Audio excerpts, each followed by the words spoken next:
Bien. Bonsoir, bienvenue dans l'auditorium Germaine Tillon du MUSEM pour cette dernière séquence du temps des archives de la saison, avant de reprendre bien sûr la saison prochaine. Alors comme vous le savez, si vous avez suivi le cycle, ce cycle n'est pas que consacré à des moments un peu tragiques ou des moments clés de l'histoire. Nous avions décidé dès le départ aussi de le consacrer, enfin d'y étudier certains objets un peu mythologiques de la Méditerranée au sens de Roland Barthes. Il y a eu une séquence consacrée à l'épopée d'Orangina. Et puis ce soir, il s'agit de toute autre chose, un objet particulier qu'on a appelé parfois le pot de yaourt, d'autres fois la gamine. Elle a également porté le nom, alors là on s'approche de Fiatou, et elle a surtout fait l'objet d'une véritable Fiatomania qui, je pense, n'est pas finie. Il s'agit de la Fiat 500. Alors ce soir, Emmanuel Laurentin reçoit Mathieu Fleuneau, qui est historien, et Alain Bublex, qui est artiste. Je vous souhaite une très belle soirée. Merci Fabienne. Pour cette dernière séance de cette saison, donc du temps des archives, nous vous proposons un thème très éloigné des conflits du XXe siècle. On a déjà parlé du conflit israélo-palestinien, de la guerre des Libans ou de sujets de ce type qui ont fait l'ordinaire de ces soirées. Et nous pensons que l'histoire doit s'intéresser à tous les sujets, à tous les objets, y compris ceux qui apparaissent parfois futiles ou banals. L'histoire des choses banales, c'est d'ailleurs le titre d'un beau livre d'un historien du XVIIIe siècle qui s'appelle Daniel Roche, que je vous conseille de lire. Parlait du design, de la mode, de la culture de masse, de la technique et de la technique automobile, comme ce soir, dit en effet beaucoup de nous et de nos visions du monde, ainsi de l'automobile. C'est pour cette raison que nous avons choisi de vous parler ce soir donc, du formidable succès d'une automobile de légende, la Fiat 500. Elle représente en effet le prototype de l'auto populaire des années 60, celle qui, dans un imaginaire commun, et on va pouvoir mettre en discussion cet imaginaire commun, concurrence parfois la 2 chevaux dans notre imaginaire ou encore la coccinelle. Mais qu'est-elle vraiment cette Topolino, la voiture du miracle italien, le porte-drapeau d'un certain design italien ou encore la voiture jouée par excellence? C'est ce que nous verrons avec nos deux invités, avec Alain Bublex qui est à ma droite, il est plasticien. Il a travaillé en particulier dans son travail de plasticien sur le modèle de la Fiat 500, mais également d'autres modèles de la Fiat populaire. Il nous en parlera tout à l'heure. Et avec Mathieu Fleuneau, qui est à ma gauche. Mathieu Fleuneau est historien, maître de conférences à Paris 1 à la Sorbonne, spécialiste de l'automobile et il y tient de l'automobilisme. Il nous expliquera peut-être dans cette soirée ce qu'il entend par là. Alors peut-être d'abord un souvenir, Alain Bublex, quand vous avez choisi de vous intéresser à cette Fiat 500, et on en parlera un peu plus tard, en tant que plasticien, c'était pourquoi exactement? Qu'est-ce qu'elle avait de différent et qu'est-ce qui la distinguait des autres voitures, et en particulier des autres voitures populaires du XXe siècle? Deux choses, à mon sens, qui m'avaient surpris la première fois que je suis monté à bord d'une Fiat 500. C'est d'abord sa petitesse, sa taille. C'est une voiture extrêmement réduite. L'intérieur aussi est assez réduit. Donc c'est une sorte de... c'est une voiture qui est encore plus objet que les autres voitures. Les voitures, traditionnellement, elles sont de plus en plus plutôt plus grosses, donc plutôt des petites architectures, et celle-là est tellement petite qu'elle est presque pratiquement un objet. C'est la première chose qui m'avait étonné, sa petite taille. La deuxième chose qui m'a étonné, en fait, c'est l'archaïsme de la technique qui la meut. C'est-à-dire que c'est une voiture qui est à la fois assez moderne, clairement une voiture de la deuxième partie du XXe siècle, et pourtant, quand on la conduit, quand on entend le moteur tourner et quand on est à bord, on a vraiment l'impression d'être dans une voiture beaucoup plus ancienne, donc une espèce de voiture à remonter le temps un petit peu. Voilà les deux choses qui m'avaient arrêté. Mathieu Fleuneau, vous êtes spécialiste de l'histoire de l'automobile, je l'ai dit, et de sa naissance, de son développement tout au long du XXe siècle, aussi de son succès populaire. Ce succès populaire de la Fiat 500, on l'explique comment historiquement par rapport à d'autres modèles de voitures populaires du XXe siècle? Merci. Il y a une italianité du produit, c'est indiscutable. Ensuite, il y a sa popularité qui est liée à cet intellectuel qui a été cité par Fabien Erstraten au départ, c'est-à-dire Roland Barthes. Et si l'on voulait jouer sur les mots autour de la Fiat 500, on pourrait dire que notre soirée, c'est de Roland Barthes à Carlo à Barthes, puisque la Fiat 500 a fait l'objet d'investissement, de passion, d'engouement populaire, effectivement, et aussi derrière, et c'est ça évidemment qui intéresse plus l'historien du social et de l'industrie, bien d'un miracle économique, le miracle économique de l'Italie de l'après-guerre, mais d'un investissement populaire dans ce qui est une cathédrale moderne. C'est ce que Roland Barthes désignait derrière les automobiles. La déesse en l'occurrence. Quelque chose d'investi par le peuple, de passion, pas toujours forcément très avouable, mais qui se retrouve évidemment en première ligne. Et cet engouement populaire, la Fiat 500, à merveille, l'incarne. Alors, dans la longue histoire de l'automobile, une des questions qui se pose aux concepteurs, mais aussi à ces concepteurs qui sont aussi des commerciaux, c'est d'en vendre de ces automobiles et d'en vendre le plus possible. Cette notion de voiture populaire qu'on doit faire à bas prix, on en discutera un peu plus tard, peut-être avec vous, Mathieu Flonneau et avec Alain Bublex, c'est une notion fondamentale qu'on retrouve tout au long du XXe siècle, y compris dans les périodes qui précèdent la Seconde Guerre mondiale. Alors elle est fondamentale. 2 mots peut-être justement sur cette association entre la diffusion d'un produit de grande consommation. Emmanuel, tu as parlé des choses banales. Effectivement, on est dans une matérialité qu'il s'agit de diffuser très largement. Et ceci est lié à la hausse du niveau de vie et donc à la création d'une classe moyenne dans les sociétés occidentales. Et se fait de façon plus ou moins évidente dans les cycles de la révolution industrielle. Ceci commence aux États-Unis. La première voiture démocratique étant la Ford T, qui apparaît en 1908 et donc qui est le fruit du Fordisme, du Taylorisme. Et le Fordisme est l'association entre des hauts salaires et une voiture à petit budget, en quelque sorte. Ceci touche l'Europe occidentale, notamment au cours des années 20-30, mais plus évidemment après la Seconde Guerre mondiale, pendant le miracle économique, pendant cette période, et j'aimerais bien qu'on en reparle, des 30 Glorieuses qui ont une réalité très concrète autour de l'automobile. Mais il faut dire tout de même que ces questions de voitures populaires, peu chères, vous qui avez travaillé en tant que plasticien sur ce sujet, Alain Bublex, c'est une question qui taraude aussi les régimes des années 30, que ce soit des régimes d'ailleurs démocratiques ou des régimes moins démocratiques, l'Allemagne de Hitler ou l'Italie de Mussolini en l'occurrence. Il y a cette idée d'une voiture pour le peuple, la fameuse Volkswagen. Est-ce que c'est une idée reçue ou est-ce que c'est une véritable réalité que de faire accéder une classe plus large à cette possibilité qui était jusqu'aux années 20 réservée à des gens qui étaient plutôt plus fortunés?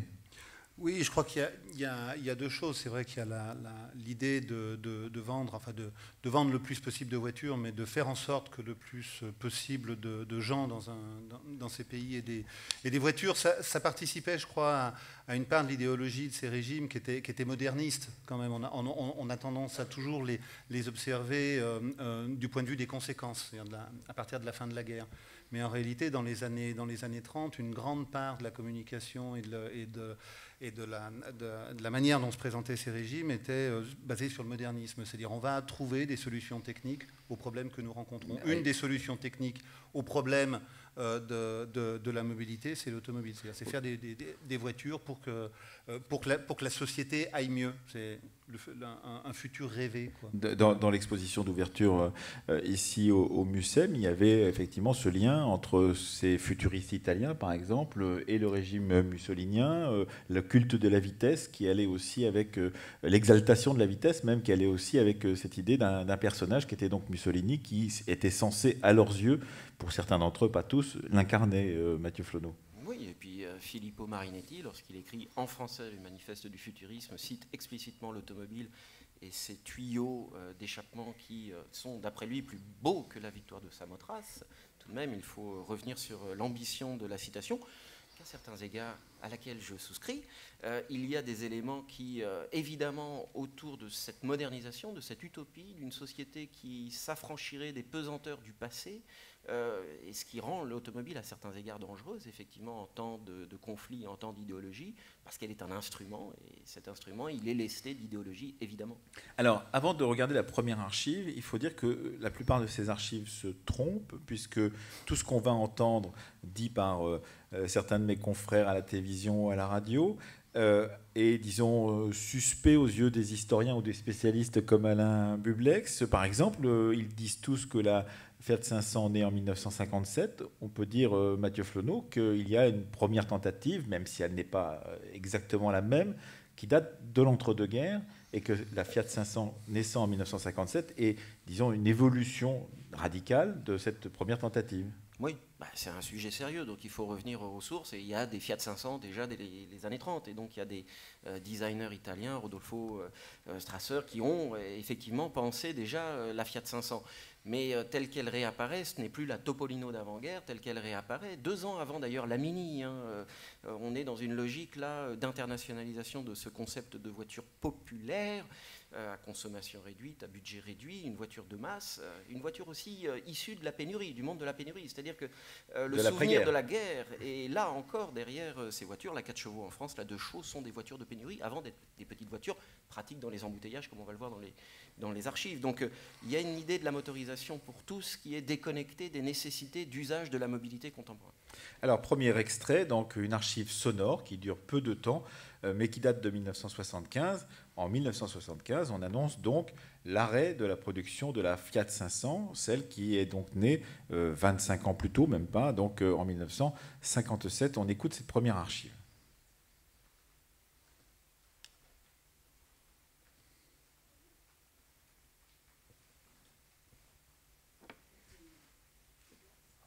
On devrait écouter cette archive, mais ça ne va pas tarder.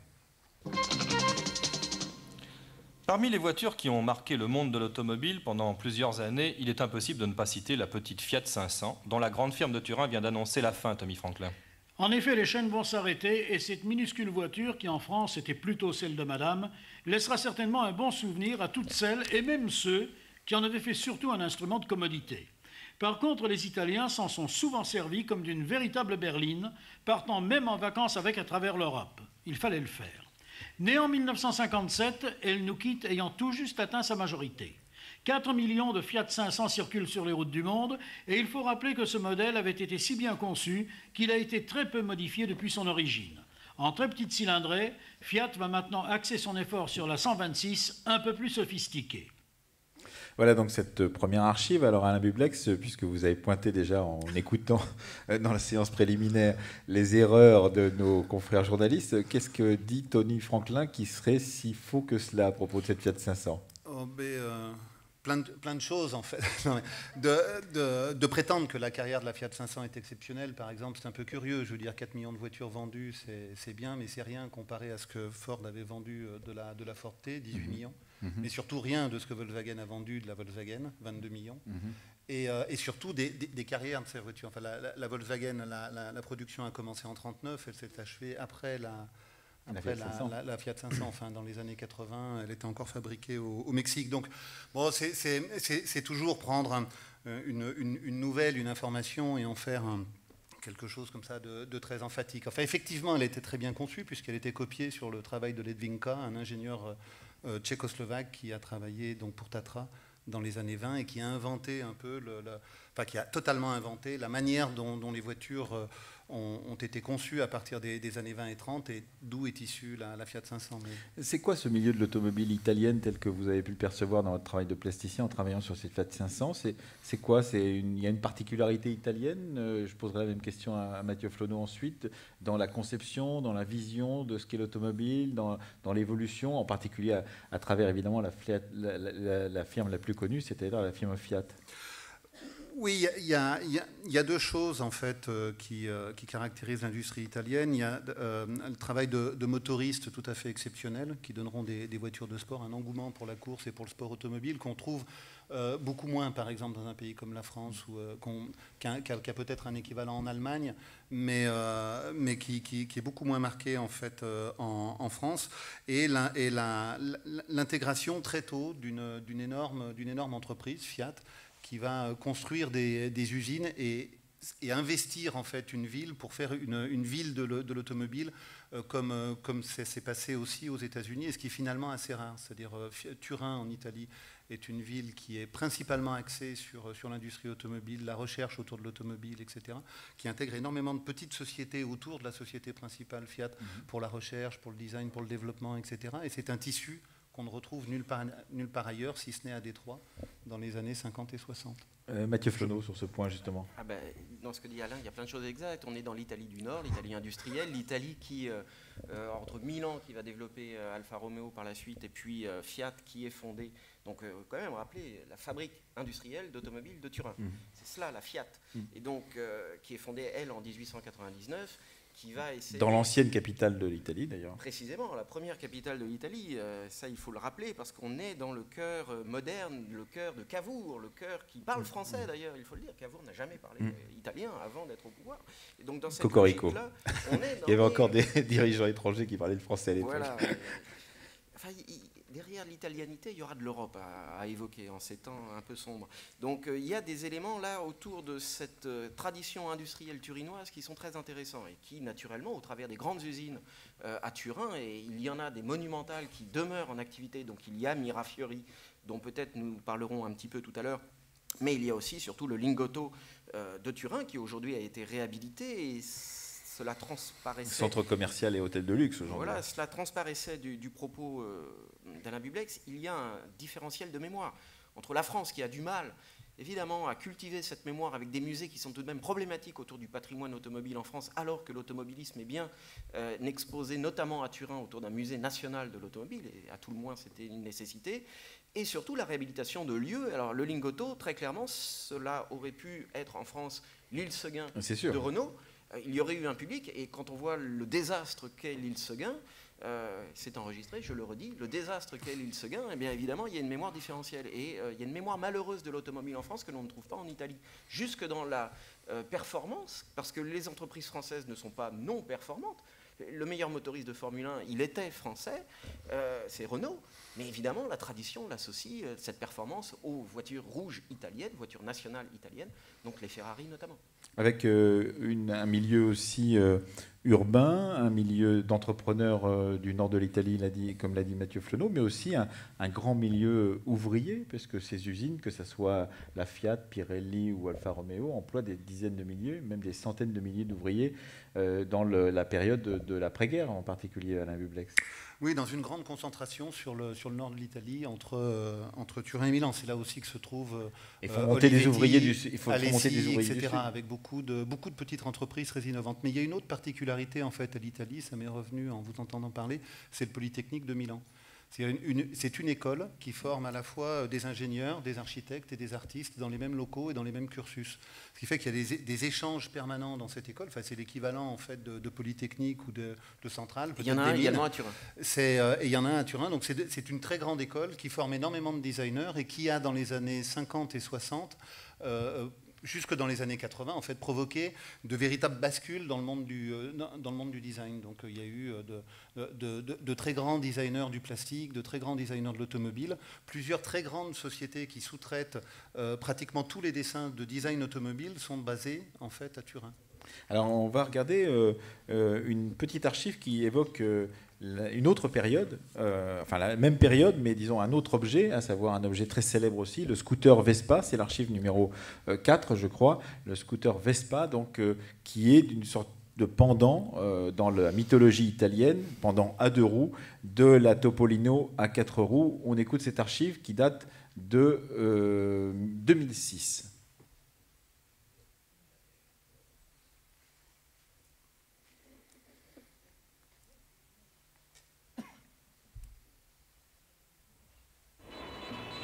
Vespa en italien, c'est une guêpe.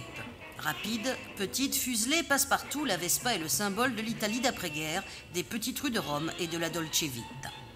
En 1946, Enrico Piaggio demande à son ingénieur Corradino d'Ascanio de lui dessiner quelque chose de nouveau, facile à produire, avec peu de matières premières et pas cher. Corradino, qui déteste les 2 roues, va créer quelque chose de totalement inédit. Pour protéger le conducteur de la boue, il invente une carrosserie en forme de bouclier. Pour un pilotage facile, il met les vitesses sur le guidon. Le succès est immédiat et foudroyant. De 2000 exemplaires produits en 1946, on passe à 500 000 en 1953. La jeunesse s'enthousiasme pour ce symbole d'indépendance et de modernité. Pour les familles modestes, cela devient une voiture familiale où les enfants s'entassent.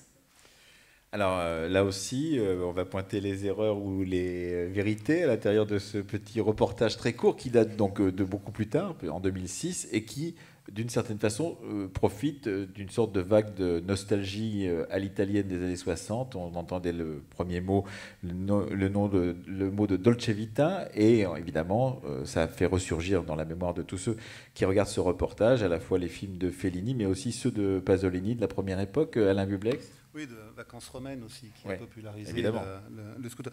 En fait, c'est ce qu'on oublie toujours la plupart du temps avec les produits industriels, c'est d'où ils viennent et quel était le projet qui était derrière. En l'occurrence, le projet qui était derrière la Vespa était de sauver l'industrie aéronautique italienne à la fin de la guerre, qui n'avait plus le droit de produire des bombardiers, ce qu'ils avaient fait depuis les années 30. Et donc Piaggio est en fait un fabricant d'avions qui avait produit des bombardiers pendant toute la Seconde Guerre mondiale et qui ne pouvait plus le faire. Et il s'agissait en fait, et je crois que c'est là que la Vespa a une part de génie aussi, c'était de reconvertir l'outillage industriel qui servait à fabriquer des avions pour fabriquer un petit deux roues. Alors, ce n'est pas l'invention du scooter. En réalité, il y avait déjà eu une grande phase de commercialisation de scooters tout de suite après la guerre de 14-18. En fait, dans toutes les années 20, s'est vendu énormément de scooters qui étaient un engin qui permettait de circuler avec un engin motorisé tout en étant handicapé. La guerre de 14 avait été effroyable du point de vue de la santé des combattants. Donc c'était la deuxième en fait génération de scooters. Donc c'était plutôt en fait exhumer en fait un modèle qui existait déjà et utiliser un outil industriel performant pour le produire. La performance de cet outil en fait, puisqu'il n'a pas de cadre en fait, c'est la tôle ondulée qui fait le cadre de l'engin. Ce qui fait que c'est un engin qui n'est pas cher parce qu'il est très simple au niveau technique. Alors qu'est-ce qu'on peut dire du rapport quand on est historien comme vous, Mathieu Flonneau, entre ces deux roues et ces quatre roues, donc entre ces petits véhicules familiaux que peuvent être la Fiat 500 ou d'autres petits véhicules familiaux, et puis les deux roues qui les accompagnent, les précèdent, les succèdent. Enfin, en tout cas, c'est l'usage de la route et c'est ce que vous appelez l'automobilisme par ailleurs.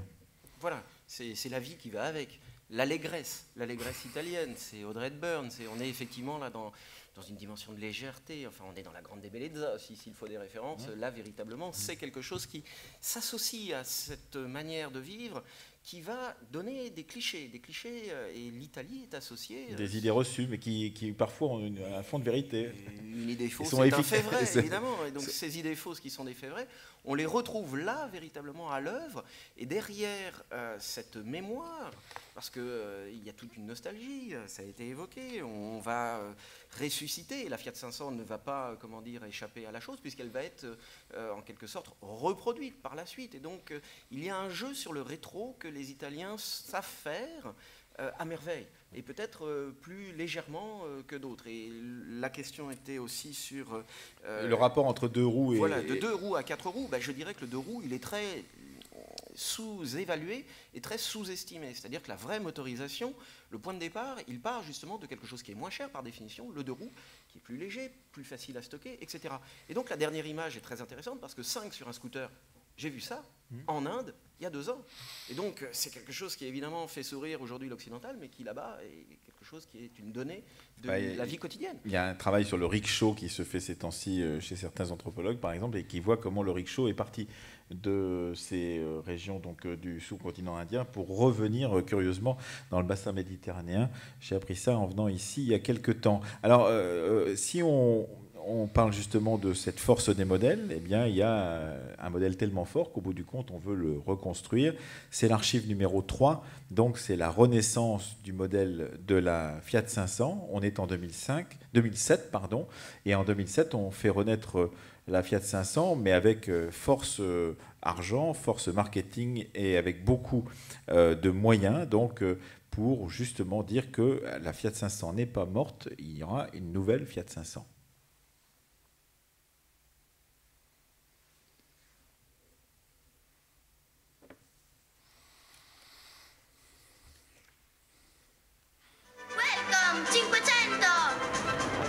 Un show hollywoodien pour un pot de yaourt italien. La star est minuscule, 3,50 m tout au plus. Le budget, lui, est colossal, 10 millions d'euros pour un lancement mondial. Fiat présente sa petite dernière, la 500. Ou plutôt, la nouvelle Cinquecento.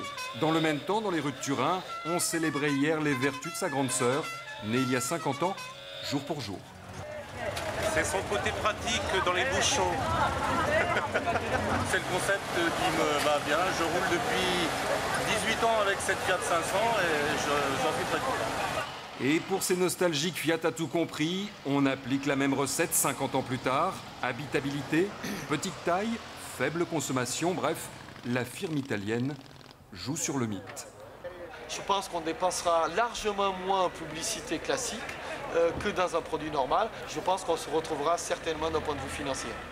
Et le succès est là, 23 000 voitures sont déjà vendues. Premier prix, 9 500 € ou le prix à payer pour un peu d'histoire de l'Italie. Voilà donc pour ce lancement de la nouvelle Fiat 500 en 2007. Alors, qu'est-ce qu'on lance, vous qui êtes plasticien, spécialiste des formes, en l'occurrence Alain Bublex, qu'est-ce qu'on lance quand on lance ça? On fait un mélange entre justement une base commune qui est partagée par tout le monde, des idées reçues, ce qu'on disait sur la Vespa, ce qu'on disait sur la Fiat 500 et qu'on a un peu oublié, mais d'un seul coup on revivifie tout ça parce que c'était une période de prospérité et un âge d'or. Oui, je crois que on est dans une phase qui est très nostalgique en fait. C'est vraiment, et cette voiture-là en est un des témoignages en fait, mais elle n'est pas, c'est pas une grande invention la Fiat 500. Je veux dire, avant elle, il y avait eu la New Beetle, donc 5 ou 6 années avant, mais surtout nettement avant. La New Beetle, c'était donc la reconduction de l'ancienne coccinelle. Exactement, mais une dizaine d'années avant, en fait, en 84 et 85, au Japon, Nissan a lancé plusieurs modèles qui étaient des revisitations historiques, comme ça, des espèces de caricatures de voitures, donc une caricature de la 2 chevaux et une caricature de la Mini, qui avait fait forte impression dans les bureaux de design de l'époque. En fait, c'est simplement la traduction dans l'industrie de ce qu'est le postmodernisme, de ce qu'il a été dans les arts appliqués en général et dans l'architecture en particulier à partir des années 80. Et cette rupture de la période moderne ouverte justement dans les années 30, ce dont je parlais tout à l'heure, cette espèce d'enthousiasme pour la technique qui allait résoudre en fait tous les problèmes de l'humanité. Et la fin des années 70, le moment auquel on s'aperçoit qu'en réalité, il n'y aura pas de solution facile au problème, que la technique en tout cas ne sera pas une solution et que le monde se globalise d'une certaine manière, et que c'est Jameson qui dit ça, cette caractéristique d'être global le rend du même coup non modifiable. Et donc il va falloir en fait travailler différemment pour pouvoir se le réapproprier. Mais l'autre chose dont témoigne cette voiture aussi, parce que c'est un déguisement en fait, la Fiat 500, c'est pas une nouvelle voiture, c'est une Fiat Panda. C'est une Fiat Panda avec une autre carrosserie. En réalité, ce qu'ils vendent, c'est 2 fois la même voiture, une fois avec une carrosserie nostalgique et une fois avec une carrosserie moderne. Et évidemment, c'est une bonne affaire, c'est ce que dit le dernier interlocuteur, c'est une bonne affaire parce qu'ils ne l'ont pas payé très cher et qu'ils vont la vendre un peu plus cher que l'autre. Donc d'un point de vue industriel, en fait, c'est pas faire une belle ou une meilleure voiture, c'est simplement trouver le moyen de gagner un peu plus d'argent sur cet objet-là. Et ça joue sur la nostalgie. Et la nostalgie de quoi, justement, Mathieu Flonneau, de ce que vous avez appelé tout à l'heure les 30 Glorieuses, de l'âge d'or. Ça joue sur ce moment où, effectivement, des gens qui ne pouvaient pas se payer des voitures s'en payent, s'en achètent et deviennent d'un seul coup propriétaires de voitures, peuvent en toute liberté regagner des lieux de vacances qu'ils ne pouvaient rejoindre auparavant que par bus ou par train, par exemple. Alors, il y a de tout cela. Il y a aussi les cycles de motorisation. C'est-à-dire que la première Fiat 500 correspondait à une primo-accession à l'automobile. Celle-ci, celle qui est présentée, qui n'est quand même pas tout à fait la même. Et parmi les erreurs du journaliste, évidemment, on comprend bien qu'il participe lui-même à cette nostalgie. On vend quand même une voiture qui est quasiment 2 fois plus lourde que la première, qui est aussi 2 fois plus grosse. Et donc, pour s'en convaincre, il suffit d'aller, par exemple, sur le flagship Fiat du groupe Fiat sur les Champs-Élysées à Paris. Le flagship, le magasin principal, pourrait-on dire, en français. Et donc, ce magasin d'élite présente une Fiat nouveau modèle et une Fiat historique 500, et naturellement on a le sentiment de 2 voitures radicalement différentes, même si le nom est le même. La comparaison pourrait valoir pour la Mini et la première Mini, la nouvelle Mini et la première Mini. Donc on passe de quelque chose qui faisait 535 kg, pour être précis, à quelque chose qui fait près d'1 tonne, 980 kg. Et donc, on a désormais des critères de sécurité, des critères de fiabilité également, parce que là, il y a quand même aussi quelque chose qui est passé par là, c'est la survie de Fiat dans la grande crise de l'automobile des années 1980, où Fiat a failli mourir, et Fiat a survécu, parce que c'était l'Italie qui était en jeu, et donc il y a eu là une mobilisation nationale. Fiat s'est allié avec Chrysler, et donc on a là un des Big Three américains qui est venu au secours, mais en même temps, c'était Fiat qui venait au secours de Chrysler. Et donc on était dans une logique de mondialisation qui a été évoquée, une logique où les à peu près tolérables d'ordinaire avec une voiture italienne, c'est-à-dire des clignotants qui ne marchent pas ou une électricité approximative, bon, bah, ça c'est plus tolérable avec les critères de la mondialisation. Et si on espère vendre une Fiat eh bien, à des Japonais, par exemple, il faut que ça marche. Il faut que tout soit particulièrement fiable. Et donc, de ce point de vue-là, bah, Fiat s'est mis au niveau. Et de fait, elle en a vendu de plus en plus.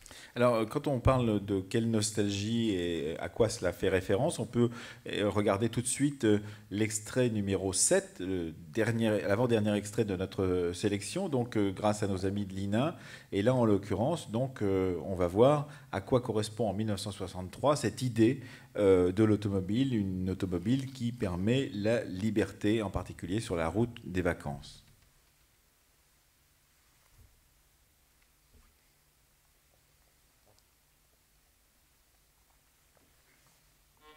Et les loisirs, alors, que ferions-nous sans la voiture?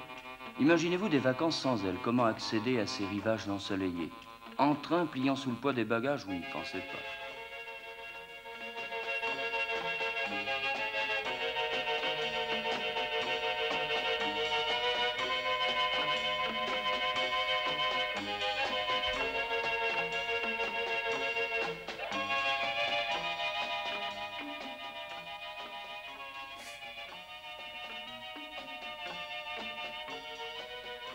Vous préférez le petit coin tranquille, loin du bruit des moteurs, en somme, le retour à la nature. Mais la voiture ne vous donne-t-elle pas tout cela, ne vous permet-elle pas de ressentir cette impression de liberté totale, d'accéder à ces lieux de solitude où vous retrouverez sérénité et joie de vivre?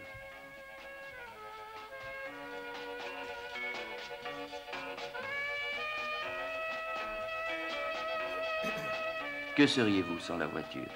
Des fantômes de vacanciers tournant en rond dans une chambre d'hôtel ou inquiets des horaires des trains, tandis qu'avec elle, vous êtes votre seul maître, partant quand vous désirez partir, empruntant la route de votre choix ou n'importe quelle route, vous arrêtant quand vous le voulez pour déjeuner dans un petit coin tranquille, seul. Seul enfin, ou presque. Et puis, qu'importe si vous êtes des milliers.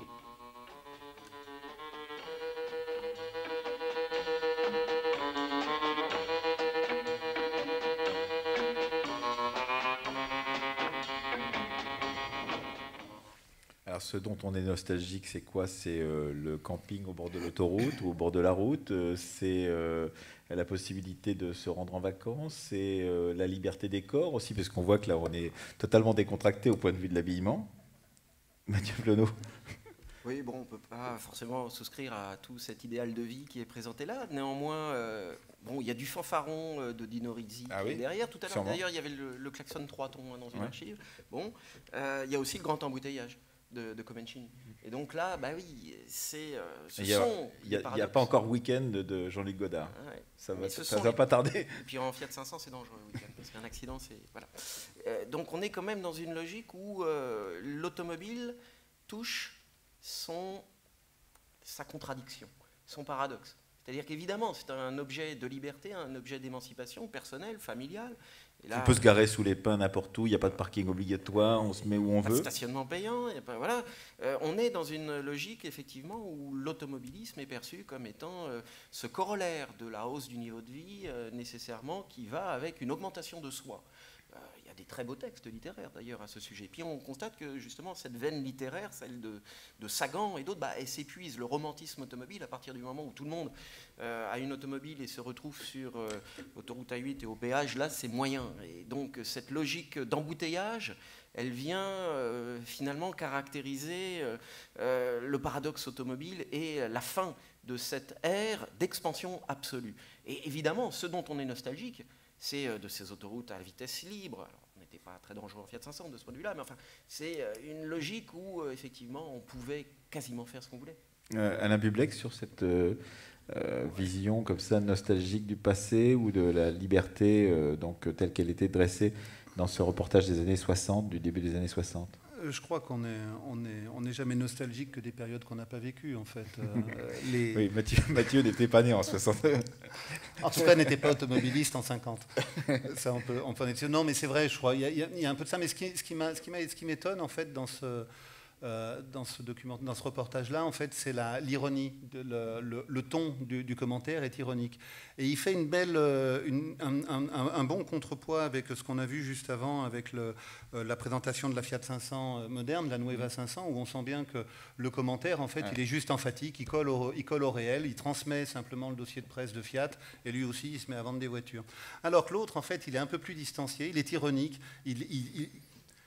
et cette ironie est partagée avec de la tendresse. Et moi, ça m'a beaucoup fait penser à Tati, en fait. D'ailleurs, il y a à la la musique fois de l'ironie Tati. et la tendresse. Et je crois, oui, j'étais pas sûr que ce soit une musique de Fellini ou d'un des films de Tati. Il m'a semblé que c'est Les Vacances de Monsieur Hulot. Ouais, je c'est ça. suis pas très sûr. Voilà. Et ça, je trouve que c'est dans ce reportage-là de 63, je crois que c'est 68 qui s'annonce. C'est-à-dire à la fois une ironie pour la société dans laquelle on vit, une forme de tendresse pour elle et une rupture qui va se faire. Et avant 68, le monde était en noir et blanc, il est aujourd'hui en couleur. Avant 68, on avait froid. Il suffit de regarder Tirez pas sur le pianiste, par exemple, pour s'apercevoir que les manteaux de laine, le froid, la pluie, etc., les années 50, ça n'avait rien d'agréable. La noirceur des villes avant la loi Malraux, par exemple. Les villes étaient noires, il y avait le macartisme, enfin bon, c'était terrible. En réalité, c'est une période obscure et à laquelle personne ne voudrait revenir, de ceux qui l'ont véritablement traversé. Alors, en 1974, les images étaient encore en noir et blanc, en l'occurrence. Et là, on se trouve du côté de l'Italie avec une automobile qui dit le commentateur, qui s'appelle M. Pirani, il est journaliste au quotidien Il Mondo, eh bien, c'est le symbole du miracle économique italien.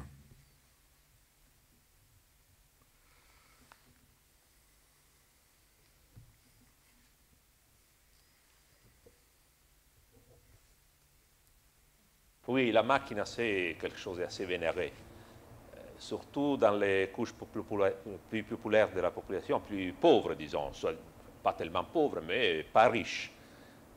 Par le fait que, vous devez penser qu'il y a 1945-46, il y avait une voiture chaque 85 personnes.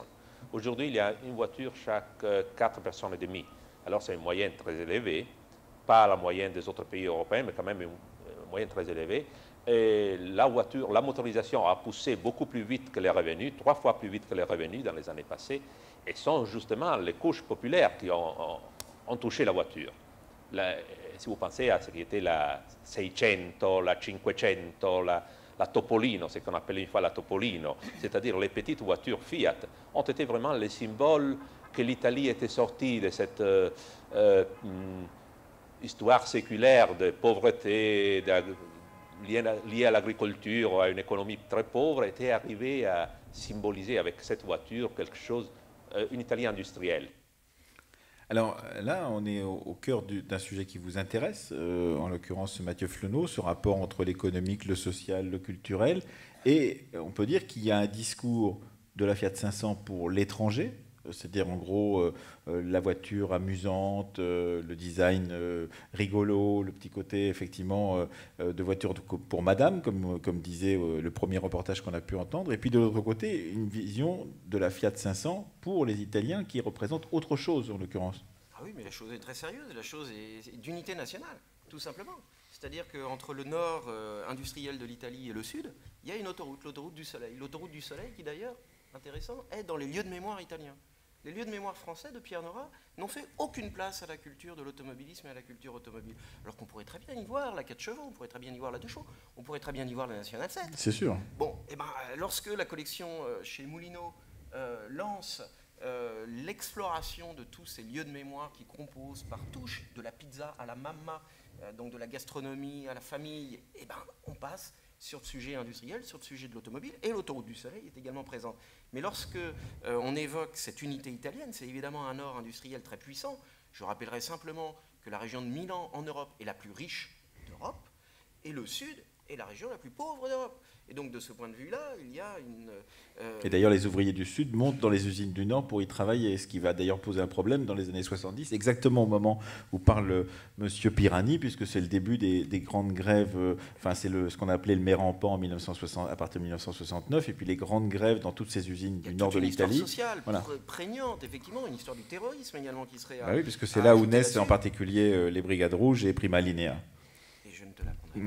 Et donc de ce point de vue-là, effectivement, il y a un lien entre un or industriel qui se retrouve jusque dans cet autre monument de la culture italienne qui est le football. Enfin, la Juventus de Turin est à nouveau cette année championne d'Italie. Milan a été champion d'Italie. Lorsque Naples a été champion d'Italie, ça a été une révolution en Italie.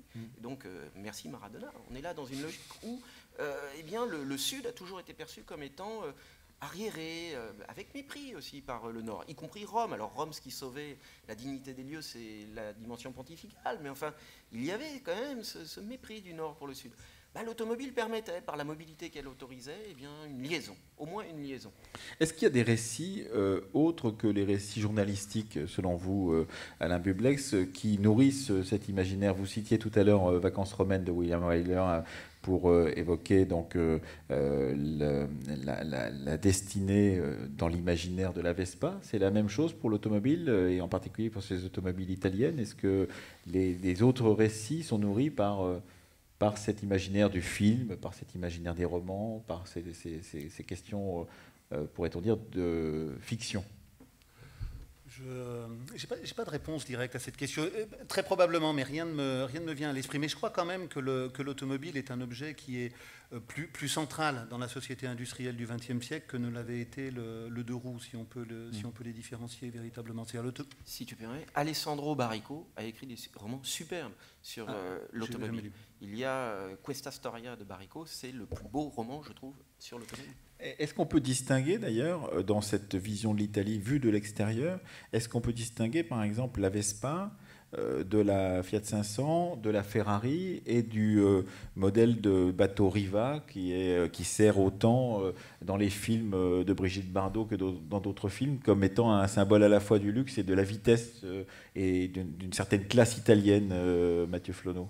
Oui, du costume Armani qui permet de monter tranquillement sur le Riva et ensuite de monter dans sa Ferrari et puis d'aller chez Bellini, etc. Oui, il y a évidemment une unité là d'excellence. Est-ce que cette unité, c'est quelque chose qui tiendrait, selon vous, Alain Bublex, ou peut-être n'y a-t-il pas d'unité, mais en tout cas, est-ce que cette unité pourrait tenir justement à cette question du design italien que vous évoquiez au début de notre discussion, c'est-à-dire de cette capacité des Italiens particulière avec des écoles spécifiques d'être reconnus dans le monde entier comme étant justement dans cette matière du design industriel très, très remarquable? Oui, je crois en grande partie. Enfin, je veux dire, le design italien s'auto-proclame pas.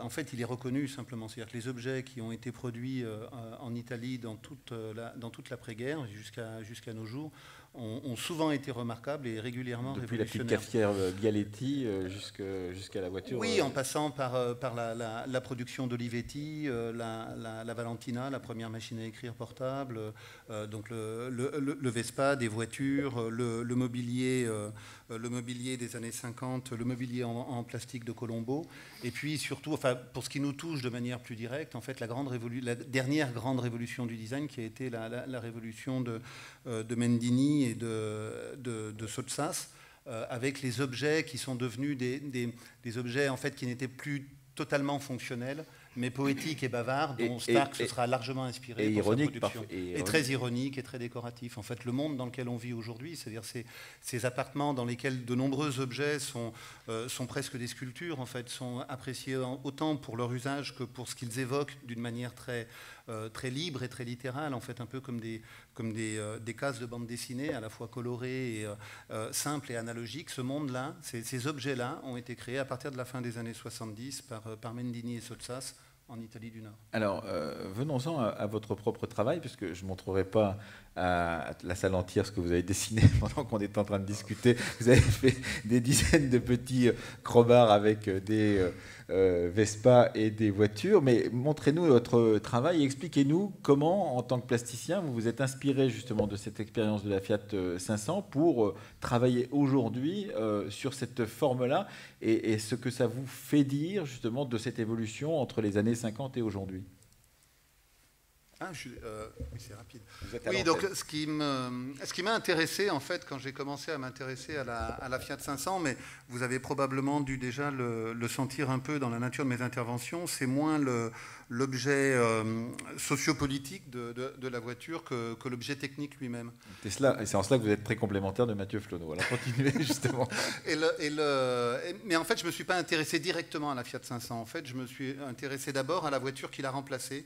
et dont le premier commentaire, enfin, auquel le premier commentaire faisait allusion, la Fiat 126, donc celle qu'on voit en bas de l'image. Ce qui m'a intéressé, donc ces deux voitures exactement semblables, et la Fiat 126 a été dessinée sur la Fiat 500 pour simplement en remplacer la carrosserie, mais avait en fait exactement la même architecture technique. Et ce qui m'a intéressé dans la Fiat 126, c'est que c'est une voiture moderne, c'est-à-dire c'est vraiment une voiture des années 70, une voiture comme on les voit encore aujourd'hui. Elle ouvre l'ère moderne de la voiture, elle est lisse, elle a peu d'aspérité, elle a peu de volume, peu de relief, les joints sont masqués, etc. Et c'est un pur bicorps, c'est-à-dire qu'il n'y a pas de coffre et les phares sont intégrés dans la voiture.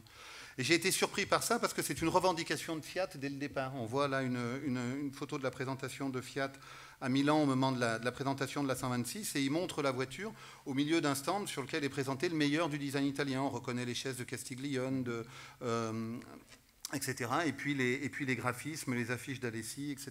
Donc on voit une voiture qui est vendue d'abord pour sa forme et pour le modernisme et la netteté de sa forme. Et pour autant, elle est construite exactement sur la même architecture qu'une voiture beaucoup plus ancienne, et c'est ce qui m'a intéressé. C'est-à-dire une voiture qui est vendue, enfin qui est présentée comme l'exemple même de ce qu'on allait faire dans les années 70 et qui date en fait des années 50. Pire même, qui date de bien avant, puisque la même architecture avait été mise au point au milieu des années 30 pour la Volkswagen, qui est probablement la voiture la plus connue de cette période-là. Et là, ça m'a beaucoup intéressé, parce qu'en fait, la Volkswagen, donc on l'ignore souvent, on la voit aussi comme une voiture sympathique aux formes rondouillardes, mais était aussi une voiture, un pur objet technique, c'est-à-dire que cette voiture, la Volkswagen, avait été dessinée principalement pour des raisons aérodynamiques, et là, c'est une vue qui représente la Volkswagen dans une soufflerie. Donc c'est une voiture qui s'inscrit, la Volkswagen, dans une période qui va de la fin des années 10 au début des années 40, dans lequel le monde de l'automobile va être totalement renouvelé, totalement transformé. En fait, on va passer d'un objet technique qui est inspiré des productions hippomobiles, c'est-à-dire des carrosses qui sont progressivement motorisées, à une forme qui est une forme spécifique à l'automobile, à un objet qui est mu par lui-même, en fait par un moteur, qui s'automeut dans l'espace et qui donc doit répondre à ce mouvement-là d'une manière tout à fait spécifique. Alors, il y a eu beaucoup de recherches qui sont faites. Celle-là, par exemple, Franklin, une voiture américaine, qui montre peut-être mieux cette passation en fait, des deux formes entre la tradition hippomobile, les roues à bâton en bois avec les ailes qui sont encore extérieures, les phares aussi, et puis la forme aérodynamique caractérisée par la forme en goutte d'eau, en ogive de l'arrière de l'habitacle. Mais cette création donc, d'un ingénieur français chez Dru, qui s'appelle la Dolphine, qui a été commanditée par un fabricant de boissons, Dubonnet, et qui était censé en fait préfigurer la voiture de demain dans les années 30. Ils avaient essayé de la vendre à General Motors, qui n'a pas accepté le challenge en fait, de vendre cette voiture-là. Ou celle-ci, d'un ingénieur aérodynamicien allemand, Fagenfeld, où on voit en fait les prémices de ce qu'est la Fiat 500. C'est-à-dire qu'on est là à la fin, au tout début des années 30, et on a une voiture qui est surbaissée, le moteur est à l'arrière. Donc à l'arrière, ça a un avantage, c'est que justement, il n'est pas à l'avant, donc il ne crée pas une grosse bosse à l'avant, il n'y a pas un radiateur à l'avant, mais le moteur est à l'arrière et on peut faire un avant fuyant. Et dans la ligne de fuite des courants aérodynamiques, on peut placer le moteur qui se trouve sur le train moteur. Donc une voiture en fait plus simple, plus basse, plus rapide, plus économique, plus légère. C'est ce qu'on disait tout à l'heure, en fait la Fiat 500, on l'oublie un peu, était une voiture en fait rapide, légère, simple et efficace dans son époque, et pas seulement une petite chose rondouillarde et sympathique. Mais le grand héros de cette aventure est donc cet ingénieur tchèque, Hans Ledvinka, qui a produit la Tatra, une voiture très, très connue dans le monde de la recherche automobile, donc une grande berline aérodynamique à moteur arrière, refroidi en refroidissement direct, donc un moteur refroidi par l'air et par une turbine. Et sa petite sœur, en fait, la Tatra 570, où on croit reconnaître un peu déjà la Volkswagen, ou même peut-être la 2 chevaux, en fait, mais qui arrive tout à fait à la fin des années 20, donc avec une trentaine d'années d'avance. Et évidemment, la Fiat 500 qui en est disons, l'héritière légitime. Une dernière voiture qui m'a frappé dans ces années-là, c'est la voiture rationnelle d'Émile Claveau, qui n'a pas été produite, en fait, une voiture française, mais qui est, d'une certaine manière, l'idée à son stade le plus pur. Le moteur à l'arrière, la forme en goutte d'eau, etc. On a une pure forme aérodynamique et simplifiée, en fait, quelque chose qui m'a semblé presque abstrait du point de vue de cette tendance-là de l'automobile dans les années 30. Et j'ai trouvé intéressant en fait, de trouver un lien entre ces deux voitures-là. La voiture qui hérite de tout ça, finalement, bien tardivement, la Fiat 126, la voiture de demain, qui est en fait une sorte de lointaine héritière de tous ces élans de tous ces élans modernistes des années 30, et puis un des élans, peut-être un des plus purs, à la fin des années 20. Et j'ai donc imaginé une voiture qui serait un hybride entre les deux, donc une voiture baptisée Aéro-Fiat, qui hybride évidemment les deux noms de la marque Fiat et d'Aérodynamique, qui était la technique mise en avant par les créateurs de l'époque. Donc une Aéro-Fiat qui serait en fait le chaînon manquant dans l'histoire de l'automobile, qui permettrait en fait de comprendre finalement d'où vient l'automobile moderne. Et elle vient précisément peut-être de ces fusées de la route.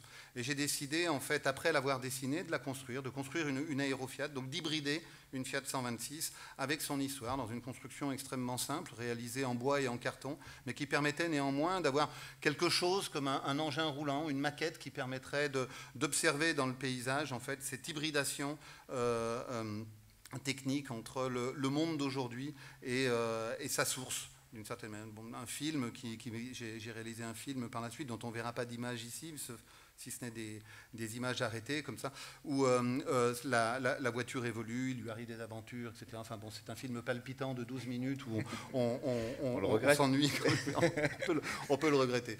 Bien sûr, en travaillant sur ce domaine-là, j'ai souvent essayé de trouver une bonne raison à cette forme, en fait, et je me suis donc plongé dans un certain nombre de dessins techniques qui me permettaient en fait d'essayer d'imaginer pourquoi une voiture aurait eu cette forme-là, alors qu'en réalité, bien sûr, elle est purement inventée. Non seulement, et qu'elle aussi aurait pu être son devenir, en fait, qu'est-ce qu'elle aurait été finalement dans les années 80 ou dans les années 90, quels auraient été le destin, en fait, des derniers modèles de ces voitures, apparaître comme ça devant une pizzeria, comme le support d'une marque, une voiture publicité, et évidemment tout un tas de documents qui attestent, en fait, de cette hypothèse de futur que sont tous les projets industriels, entre autres. En dessinant cette voiture, j'ai rapidement réalisé que j'avais la possibilité d'imaginer un chaînon manquant entre deux phases de l'histoire. Il y avait probablement d'autres chaînons manquants possibles. Et j'ai donc continué ce travail dans les années qui ont suivi. Mais je vais vous épargner en fait tous les détails techniques de toutes les Aéro-Fiat pour vous montrer qu'une seule dernière image. Ce sont plusieurs de ces Aéro-Fiat qui hybrident plusieurs époques de la création de l'automobile avec la même Fiat 126 qui semble être l'aboutissement de l'énergie de tous les ingénieurs automobiles du XXe siècle. Ça veut dire, Mathieu Flonneau, que c'est l'illustration parfaite justement de ce que notre imaginaire est nourri, pas simplement celui d'Alain Bublex, est nourri considérablement par ces formes qu'aujourd'hui vous considérez comme étant plus ou moins rejetées, plus ou moins mises à l'écart, déniées, parce qu'elles ne correspondraient plus à l'esprit de l'époque.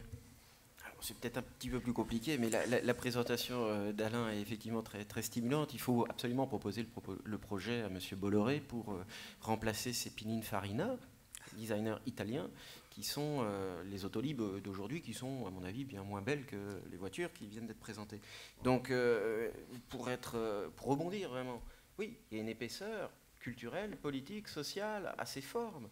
Et aujourd'hui, il est devenu, effectivement, à certains égards, malséant de revendiquer la part de liberté avec la nostalgie qui est associée et qui est une tromperie, donc on est bien d'accord. Mais il est devenu malséant de revendiquer cette autonomie et cette automobilité. On peut le constater, alors on le constate à Marseille, mais on le constate peut-être plus violemment encore dans d'autres villes, comme Paris par exemple. Oui, il y avait un art de vivre lié à cet automobilisme, notamment italien, que l'on peut, à mon avis, légitimement regretter, oui, évidemment. Quiconque n'a pas connu le plaisir de mettre la tête à la fenêtre d'une voiture dans la campagne, quiconque, et ce sont des sensations. Pas simplement à la fenêtre. On pouvait, par exemple, dans la Fiat 500, avoir une Fiat 500 avec un toit rabattable. Le sujet est très sérieux, c'est pas du tout... Non, mais c'est vrai. On pouvait avoir un toit rabattable et on pouvait sortir la tête en l'air. Mais il y a des sensations que la jeunesse d'aujourd'hui, et je ne suis pas totalement encore basculé de l'autre côté, mais enfin, la jeunesse d'aujourd'hui ne cultive plus parce qu'on est dans un univers virtuel, faute de pouvoir les éprouver véritablement dans le réel. Donc ce type de sensations, j'attire quand même l'attention sur leur qualité. Elles ont été louées par les grands prosateurs, les grands littérateurs, les Proust, les Buzzati, on parlait d'italien, avec Baricco, c'est le nom qui me vient. Il y a là une épaisseur vraiment qualitative, humaniste, qui doit être relevée. Ça fait rire visiblement l'épaisseur humaniste, mais moi j'ai retenu dans votre exposé, Alain Bublex, ce terme de chaînon manquant.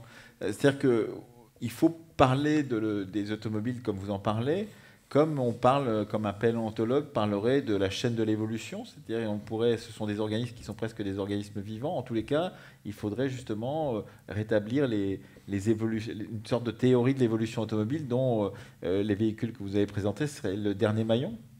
Oui, on peut. En réalité, on peut faire des généalogies avec à peu près tout. Donc, mais il y a de nombreuses généalogies de la technique. Ce qui est frappant avec les généalogies de la technique, en général, c'est qu'on a toujours l'impression que les bonnes solutions s'imposent d'elles-mêmes.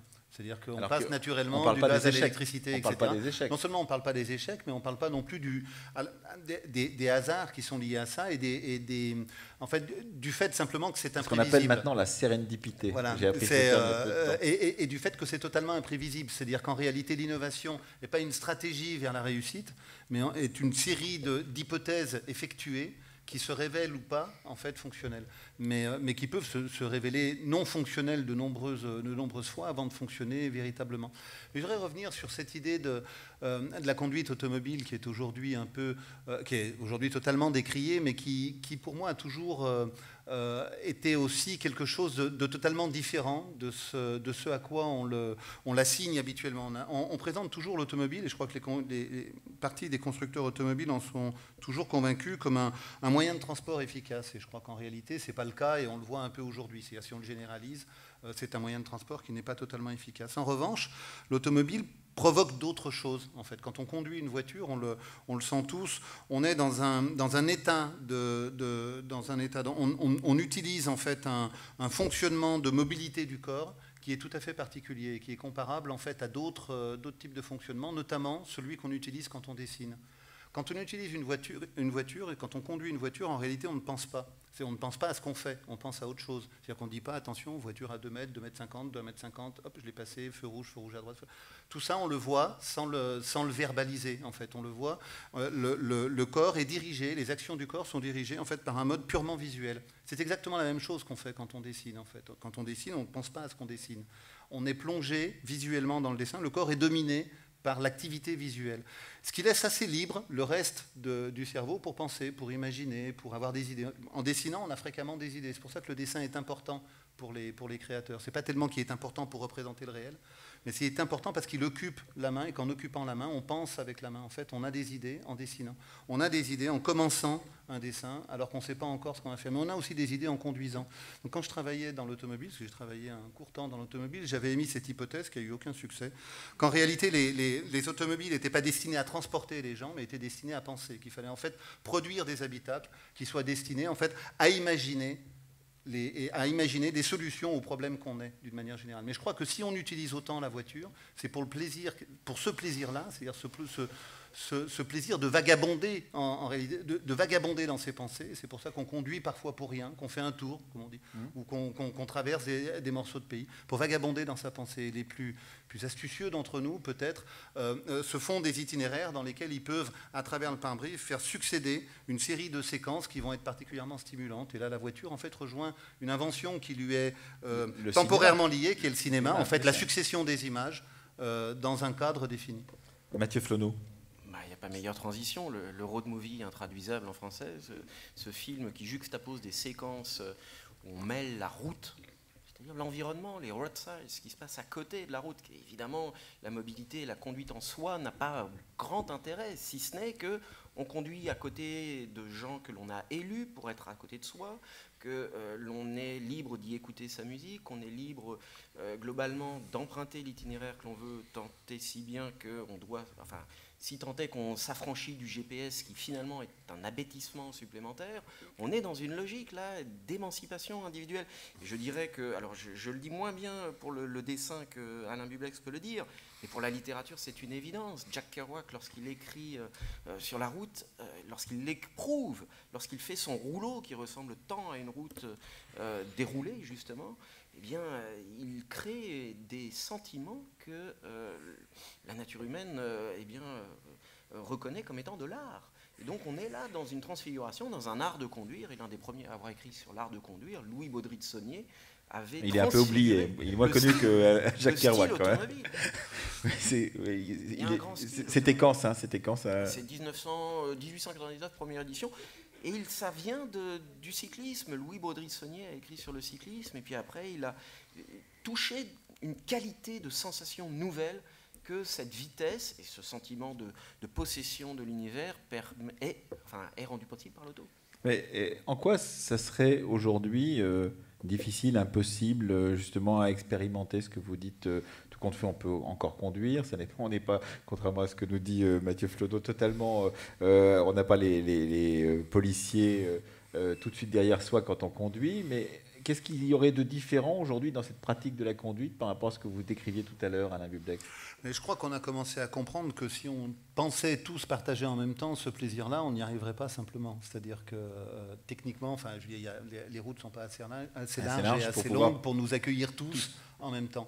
Mais qu'aussi ça avait un impact écologique, économique qui n'était pas négligeable sur la planète dans son ensemble. C'est-à-dire que quand on entend ce journaliste italien parler de l'accession des classes les plus modestes et les plus populaires de l'Italie à la motorisation, et on sent bien que dans son ton, justement, il y a quelque chose, il en est quand même un peu inquiet. Et il commence à se rendre compte en 73 que ce n'est pas aussi simple que ce qu'on imagine. Il y a le rapport du Club de Rome qui vient d'être... Et que cette généralisation en fait, de l'automobile comme moyen de transport, ça va poser un certain nombre de problèmes. Je pense que ces problèmes, aujourd'hui, on ne les perçoit que peu en Europe, mais qu'on va les percevoir d'une manière beaucoup plus prégnante dès lors que la Chine et l'Inde auront atteint la maturité dans laquelle on est au niveau du déplacement. Au niveau écologique, c'est juste intenable.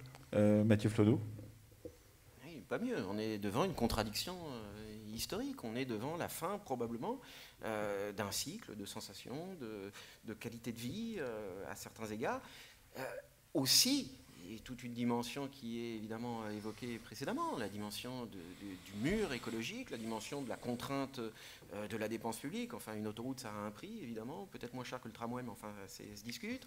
On est dans des logiques quand même où on atteint des limites de cette civilisation du toujours plus. Et ceci a été pointé par des pionniers de l'écologie politique au début des années 70. On est aujourd'hui à une reconfiguration de cela. C'est-à-dire qu'on aimerait bien le même discours aussi intransigeant sur l'informatique, sur les téléphones portables et tous ces gâchis contemporains qui sont peut-être moins stigmatisés que l'automobile parce qu'elle est plus visible.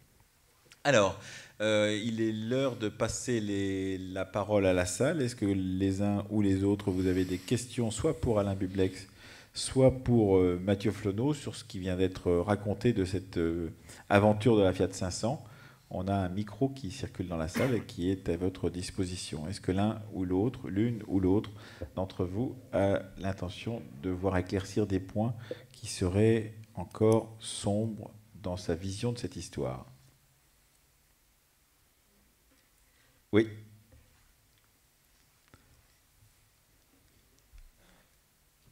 Ça marche pas, ça marche. Si je parle très fort. Oui, c'est bon, ça marche. Le micro marche. Ça marche ? Ah ouais.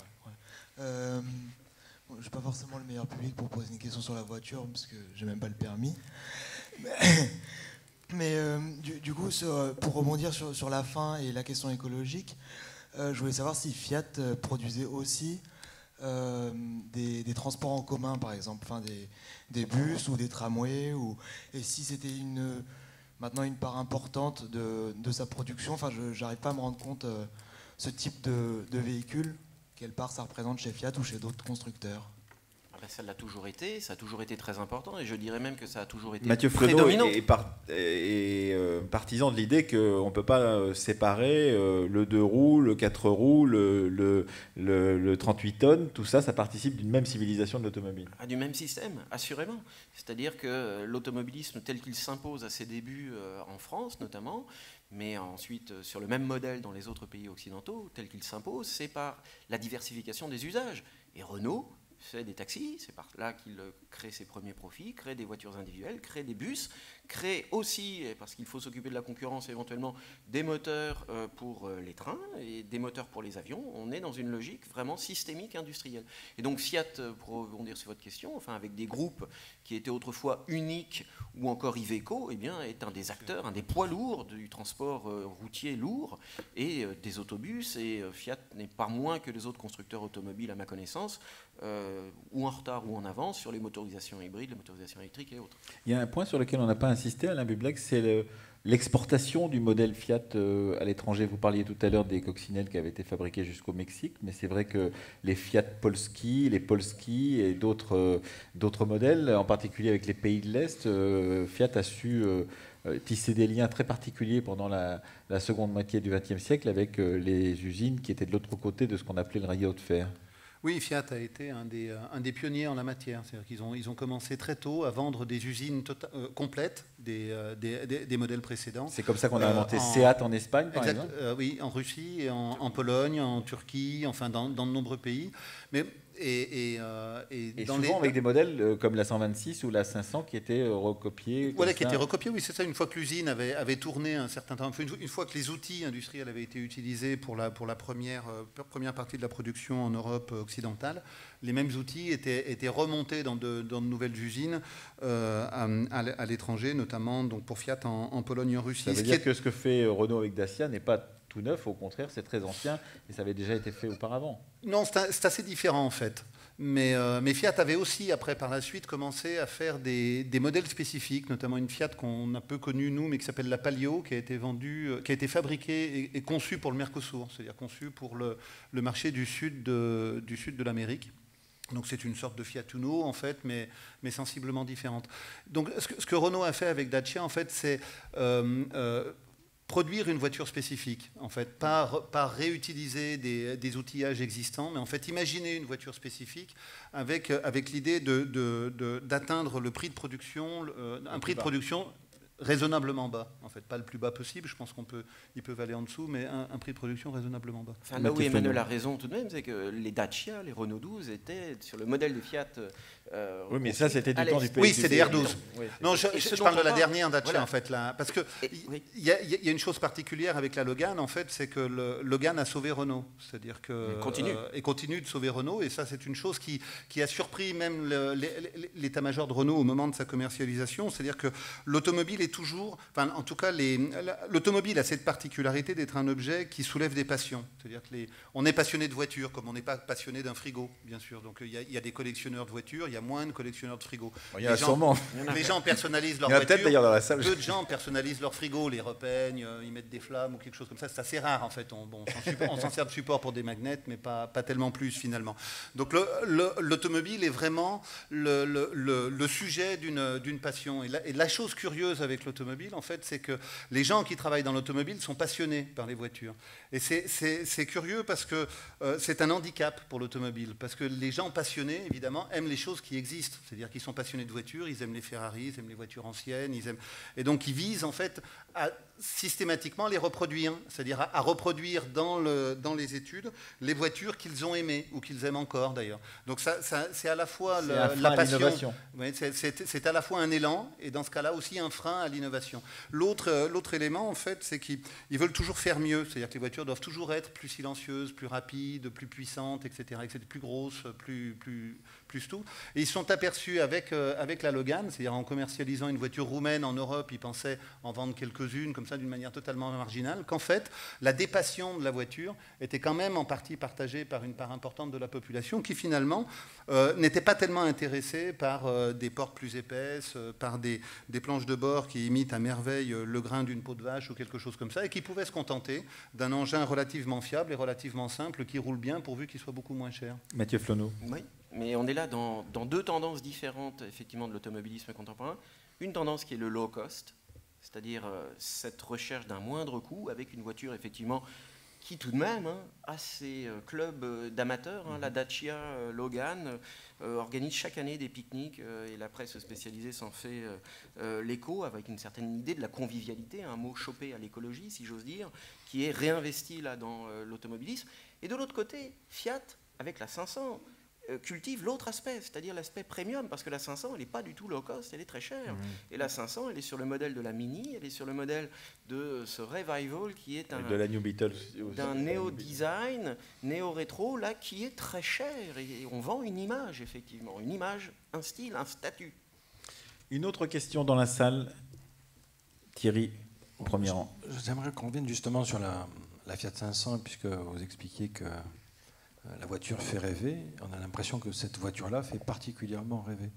Donc j'aimerais au fond à voir qu'on aille un petit peu plus loin sur la mythologie de la Fiat 500, et notamment le rapprochement que vous avez fait entre voiture et cinéma, et avoir un petit peu plus d'éléments, ou voiture et littérature. Mais comment, au fond, cette mythologie de la Fiat 500 s'est constituée? Parce qu'il y a un côté quand même comme une forme d'icône qui travaille ou traverse nos imaginaires. Vous qui êtes spécialiste des formes et des imaginaires, Alain Bublex, qu'est-ce qu'il y a? Parce que tout compte fait, techniquement, vous dites, elle n'est pas si innovante que ça, donc c'est pas ça qui compte. C'est quoi qui compte? La plupart des... En fait, la plupart des voitures de cette époque-là sont des icônes, en réalité. Toutes les voitures qui sont aux extrêmes de la production, c'est-à-dire que soit parce qu'elles sont très, très haut de gamme, très luxueuses, très rapides, tout à fait exceptionnelles, soit au contraire parce qu'elles sont populaires. Mais je veux dire, la Fiat 500 n'est pas plus populaire que la 2 chevaux, que la Volkswagen, que toutes les voitures, en fait, en réalité, de la même période. Dès lors qu'une voiture est... La 4L. La 4L, mais la 4L est plus tardive, en fait. La 4L, c'est les années 60. Ah oui, c'est vrai. Et là, on est vraiment dans les années 50. Donc, mais c'est une popularité qui est partagée. Elles sont populaires parce que simplement, elles sont répandues. Parce que la plupart du temps, dans la plupart des familles, en fait, il y en a eu une, etc. Donc c'est un objet qu'on a utilisé, c'est ce qui la rend populaire. C'est ce qui la rend aussi populaire aujourd'hui, et c'est la manière dont elle anime une fibre de nostalgie comme ça, parce qu'on a l'impression de tous l'avoir eue et de la partager entre nous. Alors que d'autres voitures plus exceptionnelles, en fait, sont comme des idéaux impossibles à atteindre. Est-ce qu'il y a une part d'enfance dans l'amour de l'automobile, Mathieu Flonneau? Oui. C'est-à-dire que si on a grandi sur un arrière de DS, par exemple, malgré le fait qu'on ait vomi beaucoup, est-ce que ça continue? On continue à aimer beaucoup cette voiture-là, par exemple? Oui, ça c'est tout à fait probable. Enfin, il y a l'autobiographie des objets de François Bon revenait largement sur cette logique d'appropriation, d'incorporation, effectivement, de l'objet automobile qui est tout à fait particulier, lié à des souvenirs familiaux, évidemment. Mais quand même, la question était spécifique sur l'italianité, je dirais, qui fait de la Fiat 500 un objet à part dans la production automobile. Et donc, j'adopterais quand même un point de vue un petit peu mythologique là, sur la Fiat 500. C'est le soleil. C'est quand même les petites routes et les petites rues des villes italiennes, et pas que de Rome, évidemment. C'est aussi, et quand même, on est au musée de la civilisation méditerranéenne, enfin, l'eau est bleue, très bleue, le grand bleu. Le grand bleu, Enzo, il rentre péniblement au chausse-pied dans une Fiat 500, mais enfin, c'est quand même une Fiat 500, et puis dans quel état? Enfin, on est quand même là dans une mythologie, effectivement, qui la leste d'une qualité de souvenir qui n'est pas celle, je pense, du tout, du souvenir plus aristocratique de la Mini, du souvenir peut-être plus pratique de la 4L à haillons, du souvenir plus ouvrier, sans doute, de la 2 chevaux également, donc plus urbain en tout cas. La Fiat 500, c'est quand même l'idée de la petite route, éventuellement en Toscane ou sur la rivière del Sol. Alors, d'autres questions, d'autres remarques, monsieur?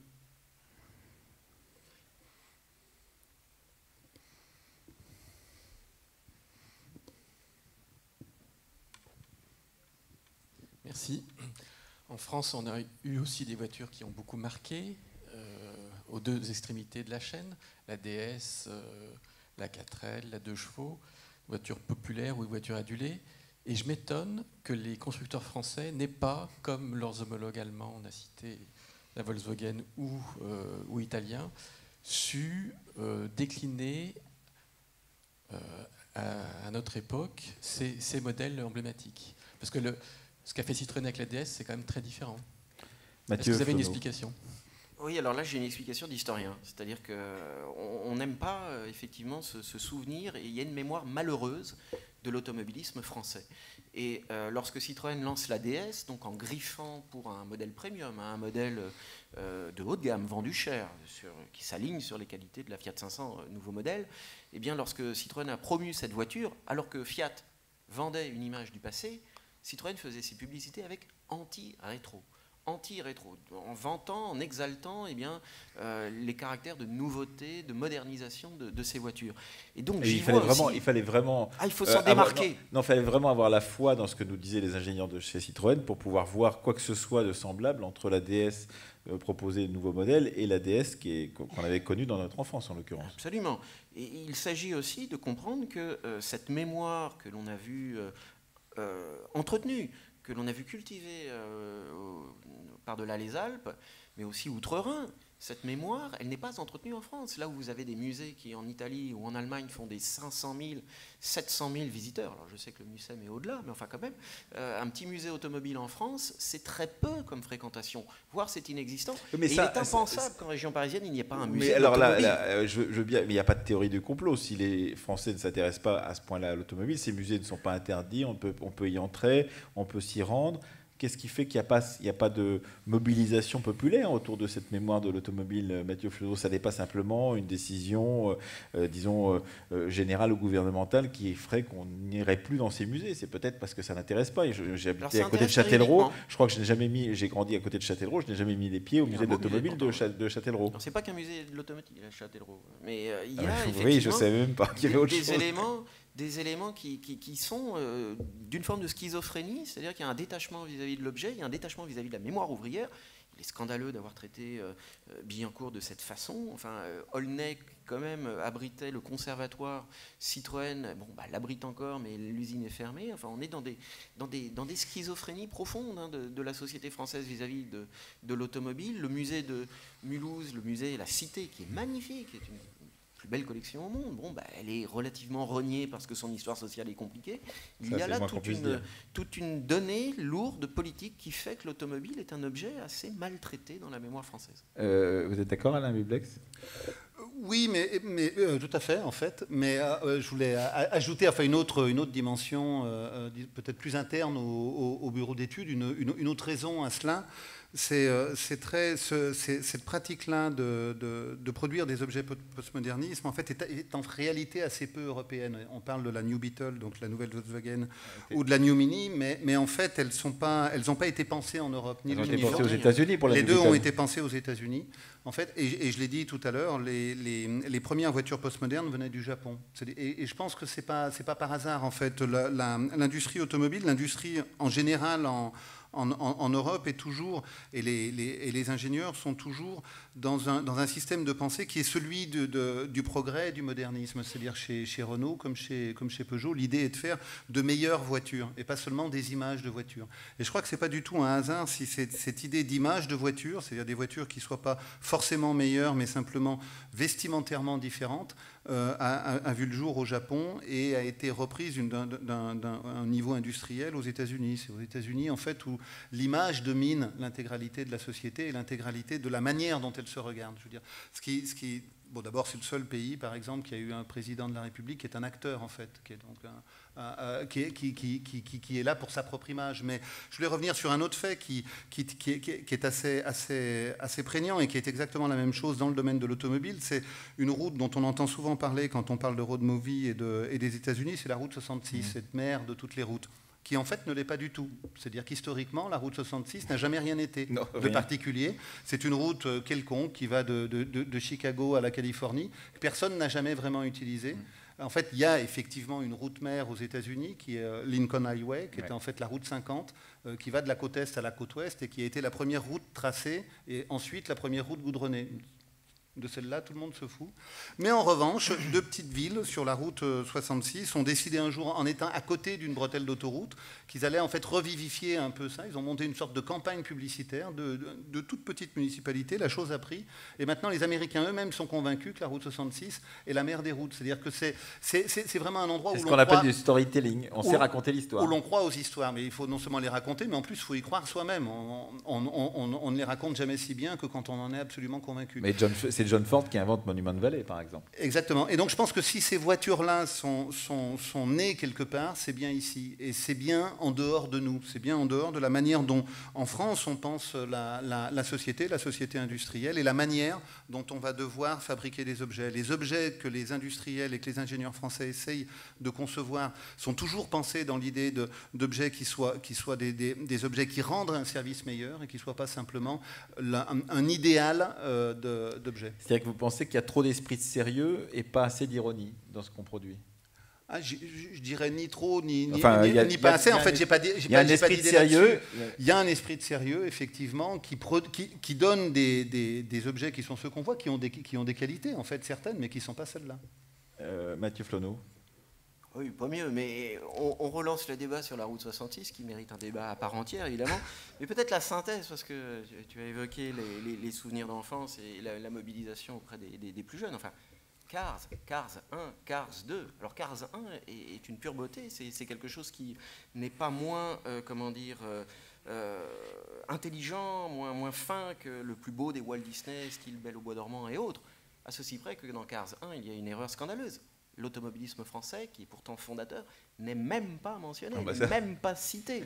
Et donc il y a là une erreur historique fondamentale qui, oui, mais enfin qui n'a pas été dénoncée. C'est-à-dire que pourquoi mais il y a du révisionnisme historique partout.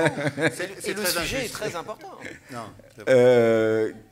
Monsieur, vous pouvez poser une question. Oui, je voulais revenir un peu sur la question précédente, celle qui concerne les musées. C'est vrai qu'en France, il n'y a peut-être pas beaucoup de musées d'automobiles, mais il y a, il me semble, des conservatoires vivants de ces voitures anciennes, les 2 chevaux, les 404, les 403, dans les anciennes colonies françaises, notamment en Afrique ou à Madagascar. Et je voulais savoir justement si, pour la Fiat, notamment la Fiat 500, il y avait la même chose, c'est-à-dire qu'on retrouvait ces sortes de conservatoires vivants dans des pays, disons, moins développés.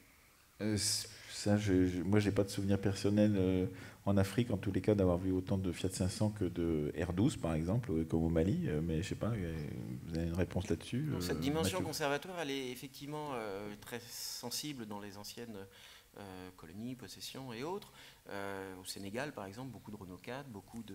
Mais je dirais que là encore, on parlait de chaînon manquant, je reprends l'expression, je pense que les constructeurs automobiles français ont manqué un chaînon. C'est-à-dire qu'ils n'ont pas su réinvestir ces marchés et faire le lien entre un passé qui était un passé relativement prestigieux et un présent qui est abandonné aux constructeurs japonais et bientôt chinois. Et donc... déjà, c'est fait.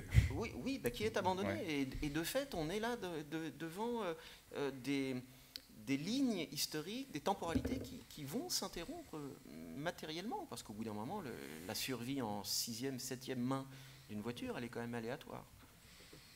Sur ce point, Alain Bublex, vous avez des éclairages à donner? Oui, on est bien chez nous là. On a l'impression que les constructeurs français ratent tout, pas totalement tout quand même. Je veux dire, le succès de Renault avec Dacia est un succès important. Renault a aussi une stratégie industrielle avec Nissan qui est importante, qui au niveau industriel aujourd'hui n'est pas rien du tout. En fait, c'est vrai qu'au niveau de la marque, ça paraît très discret et très modeste. En réalité, ça l'est pas du tout.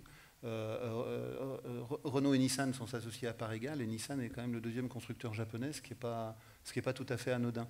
Donc non, je pense qu'il y a peut-être pas toujours les automobiles qu'on attend, mais quand même des automobiles intéressantes. Enfin, je veux dire, la stratégie de la DS, par exemple, était quelque chose d'assez curieux. Cette idée, la nouvelle DS, de dissocier la marque en 2 parts, en fait. Bon, ce que Toyota a fait et de promouvoir DS avec Lexus. Voilà, c'est-à-dire cette idée, en fait, qu'on peut multiplier les marques et qu'on peut fabriquer des voitures différentes en trouvant des marques différentes. Mais encore une fois, ce qui me paraît souvent curieux, c'est cet oubli généralisé de l'histoire, toujours, en fait, où on a l'impression que même Citroën, c'est pas exactement ce qu'a été la DS. Et ça, c'est à peu près convaincant, ce que vous dites, parce qu'effectivement, cette transmission des savoirs, mais ça vient peut-être des transmissions des savoirs à l'intérieur même des bureaux d'études, de l'entreprise elle-même, etc. Oui, c'est très, très certainement. Une autre question, une autre remarque? Monsieur?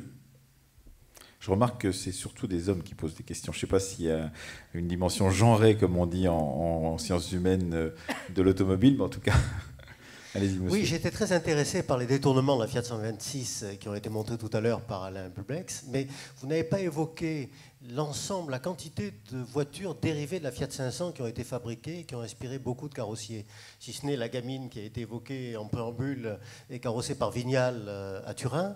Est-ce que d'autres véhicules ont autant inspiré comme ça d'autres créateurs que la Fiat 500? Alors ça, c'est des questions encyclopédiques par excellence. Alain Bublex. Oui, à l'évidence, la Volkswagen. Ouais. Voilà, bon, en réalité, c'est des voitures qui partagent le même le même mode de fabrication. En fait, il s'agit de plateformes avec un moteur qui sont totalement indépendants de la carrosserie. C'est-à-dire que ce n'est pas des ensembles emboutis qui font... le châssis est séparé toujours de la caisse, qui rend possible en fait un certain nombre de transformations relativement facilement. Mais la Volkswagen a été peut-être encore plus transformée et a donné notamment naissance à une génération de voitures qu'on a assez peu... Enfin, ça va rappeler des souvenirs aux plus âgés d'entre nous. Ce sont les buggy, cette espèce de voitures en plastique montées sur des châssis de Volkswagen qui, dans toutes les années 70 et 60, en fait, étaient une des premières voitures de loisirs vendues à très très grande échelle. Ce qu'a essayé de faire la Citroën avec la Méhari, donc sur une plateforme de... Ce qu'a fait un peu plus tard, voilà, Citroën avec la Méhari. Mais ce qui s'est passé qui est quand même la voiture la plus meurtrière de toute l'existence de la voiture, je pense, parce que c'est celle qui a le plus d'accidentologie de la Méhari est considérable. La voiture la plus meurtrière de l'histoire de l'automobile, pas la plus meurtrière, on n'en sait rien en fait de la plus meurtrière, mais une des marquées par ce saut-là a été la Chevrolet Corvair, une voiture dessinée sur le modèle justement des voitures avec moteur arrière, qui était particulièrement mal équilibrée et qu'un avocat américain a réussi à faire interdire à la suite d'un procès qui a duré de longues années. Donc Ralph Nader a gagné un procès contre General Motors et qui a fait interdire la Corvair, et c'est la première fois qu'un procès de ce type a été intenté aux États-Unis et gagné. Oui. Monsieur. Je voulais juste observer que les marques qui ont su rééditer des modèles emblématiques sont dirigées encore par des familles. Fiat, ça a été pour la Fiat 500. Je crois le John Elkann là, qui reprenait les manettes de l'entreprise, et je crois que Volkswagen est toujours dirigé par la famille Porsche. Est-ce que ça n'a pas aussi c'est pas aussi une des raisons de cette mémoire qu'on donne à l'automobile? Mais Peugeot n'a pas su, alors qu'elle était dirigée par une famille, faire la même chose. Par exemple, mais Citroën était tué par Peugeot. Ouais. Oui, probablement. Je n'y vois pas nécessairement dans la production d'un modèle une conséquence directe et logique, mais cet attachement au passé, il est indiscutable au travers des musées de marques qui vont cultiver justement cette image des fondateurs et cette image première des élans et de l'inventivité des grands ancêtres. Et ça, oui, il y a un attachement, et cet attachement, il est impossible chez Renault. C'est-à-dire que quand même, il faut savoir qu'aujourd'hui, le portrait de Louis Renault, pour des raisons qu'il s'agirait de discuter sérieusement, et je pense qu'il y a de nouvelles générations d'historiens qui sont capables de poser des problèmes, eh bien, Louis Renault, son portrait n'est pas présent dans la galerie de portraits. Il faut rappeler, pour ceux qui ne le savent pas, effectivement, la condamnation après la guerre, donc pour collaboration, enfin, ça n'est pas aussi simple que ça. La Légion d'honneur après la Première Guerre mondiale. Ouais. Donc, mémoire complexe. Et dans cette mémoire complexe, on ne retient... Et la transformation en régie Renault à la sortie de la Seconde Guerre mondiale. Donc une entreprise nationale.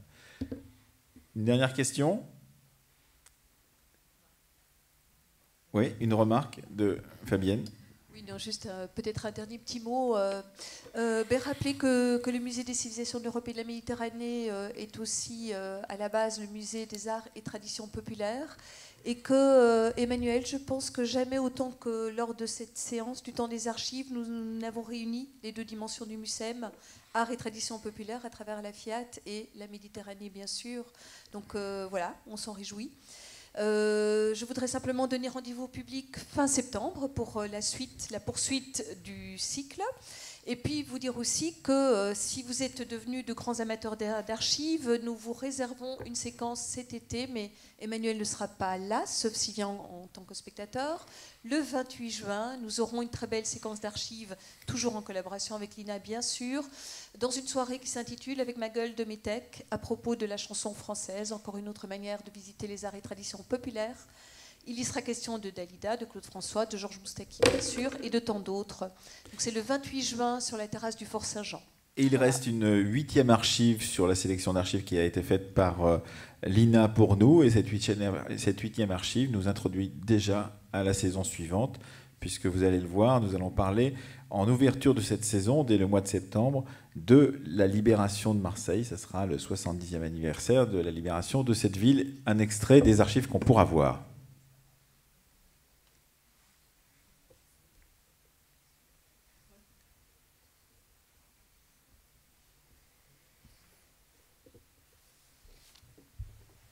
Je avait préparé l'insurrection de Marseille.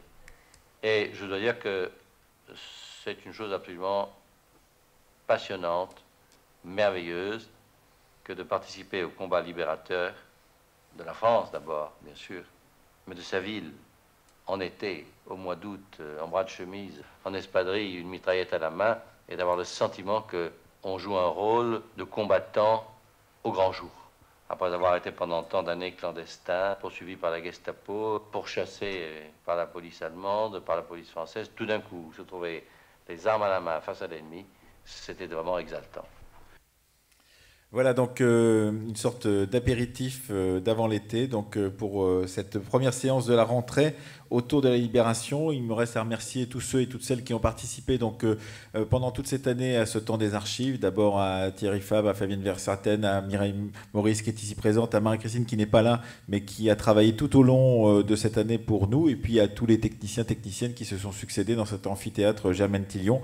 Merci à tous et puis merci à vous deux qui avez clos cette saison. Donc Alain Bublex avec ses travaux sur la Fiat 500 et Mathieu Flonneau qui est l'auteur d'un petit livre qui vient tout juste de sortir qui s'intitule « Défense et illustration d'un automobilisme républicain ». Vous avez peut-être une petite idée de ce qu'il peut y avoir dedans puisqu'il a déjà livré quelques-unes de ses idées dans ce débat. Merci à tous et à toutes.